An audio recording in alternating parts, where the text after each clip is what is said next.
বাংলাদেশে আসলে যে ধরনের ভায়োলেন্স হওয়া দরকার ছিল সেটা কিছুই হয়নি। আওয়ামী লীগের কর্মী ছিল, তাদের নিরাপত্তা নিশ্চিত করেছেন নিজেরাই। আমাদের কাছে গুরুত্বপূর্ণ হয়ে উঠছিল যে কোট আনকোট স্থিতিশীলতা এবং জাতীয় নিরাপত্তা, সার্বভৌমত্ব এবং সেই চাপের মধ্যে, এই 3 দিনের চাপের মধ্যে যেই সরকার গঠন করা হয়েছে সেটার ভালো খারাপ সবই ধীরে ধীরে প্রকাশিত হচ্ছে এবং আরও হবে। এবং এর পরবর্তীতে আইন শৃঙ্খলা পরিস্থিতির কথা যেটা বলা হয়েছে, এবং আমরা যখন রাষ্ট্রের দায়িত্বে থাকি তখন আমাদেরকে অবশ্যই বলতে হয়, কারণ রাষ্ট্রটা অনেকগুলো ফাংশন ঠিক রাখতে হয় সব কিছুর জন্যই। তো আমরা মব ভায়োলেন্সের কথা বলেছি, কিন্তু মব ভায়োলেন্স জিনিসটা এখন আজকে 1 বছর পরে এসে যেটা আমাদের অনুভূতি বা আমাদের অভিজ্ঞতা যেটা বলতেছে, এটা এখন ইকুয়েটেড হয়ে যাচ্ছে জুলাই গণ অভ্যুত্থানের সাথে। এবং এমন মনে হচ্ছে যে জুলাই গণ অভ্যুত্থানের পরে যেহেতু মব ভায়োলেন্স হয়েছে সব জায়গায়, ছাত্ররা বা সাধারণ নাগরিকরা কোথাও কোথাও কোনো ধর্মীয় সেক্ট বা গোষ্ঠী যেই ভায়োলেন্স করেছেন বা কোনো রকম রাজনৈতিক সভা সমাবেশও করেছেন, ওদেরকেও মব বলা হয়েছে। বিশেষ করে রিসেন্টলি আপনারা দেখেছেন একটি দলের প্রধান ওনাকে মারপিটের ক্ষেত্রে। তো এটা মানে ন্যারেটিভটা যেটা আছে আর কি। তো এই জিনিসগুলো আসলে আমাদের কাছে, আমরা মনে করি যে এটা আমাদের এক ধরনের রাজনৈতিকভাবে অসাবধানতা বটে। এবং আমরা আজকে যে জায়গায় এসে দাঁড়িয়েছি সেখানে দেখলে, পিছনে ফিরে দেখলে মনে হয় যে আসলে আমরা যেটা দুইজনেই বলেছেন সত্যিকার অর্থেই, যে বাংলাদেশে আসলে যে ধরনের ভায়োলেন্স হওয়া দরকার ছিল ওই 5 দিনে, প্রথম 3 দিনে এবং এর পরবর্তী সময়, সেটা কিছুই হয়নি।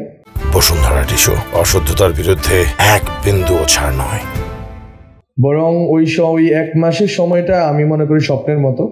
ওই 1 মাসের সময় বাংলাদেশে আর কখনো যদি ফেরত আসে হয়তো আর আমরা যে ভুল করেছি সেই ভুল আর তার করবো না, বা বাংলাদেশের জনগণ আর এই ভুল করবে না। সেটা হচ্ছে ওই সময়টা আপনারা দেখবেন অনেকগুলো ঘটনা ঘটেছে। এক হচ্ছে কোনো আইন শৃঙ্খলা বাহিনী নাই, কিন্তু বাংলাদেশের মানুষ নিজেদের নিরাপত্তা এবং সাধারণ মানুষের নিরাপত্তা, ইভেন যারা আওয়ামী লীগের কর্মী ছিল বা হিন্দু ধর্মাবলম্বী ছিলেন বা অন্যান্য সংখ্যালঘু, তাদের নিরাপত্তা নিশ্চিত করেছেন নিজেরাই। আইন শৃঙ্খলা বাহিনী ছিল। বন্যা হয়েছে, বাংলাদেশের জনগণ, সাধারণ জনগণ বন্যায় নিজেদের একেবারে, যেটা আমরা শুনে শুনে বড় হয়েছি যে ভাষা আন্দোলনের সময় হাতের বালা খুলে দিছে, বা মুক্তিযুদ্ধের সময় আমাদের মানুষ খাবার দিয়ে পানি দিয়ে হেল্প করছে, ওটা তো আমরা দেখলাম জুলাইতে। পরবর্তী 1 মাসেও আমরা দেখলাম যে মানুষ অনেক সংহতি এবং ঐক্যের ভিতর দিয়ে এই দেশটাকে গড়ার জন্য উন্মুখ আছে, যে কোনো জিনিস ত্যাগ করতে রাজি আছে, এবং মানুষ ইমোশনের জায়গা থেকে, অ্যাক্টিভিজমের জায়গা থেকে সবাই একসাথে আছে। সেই মোমেন্টটা আমি মিস করি।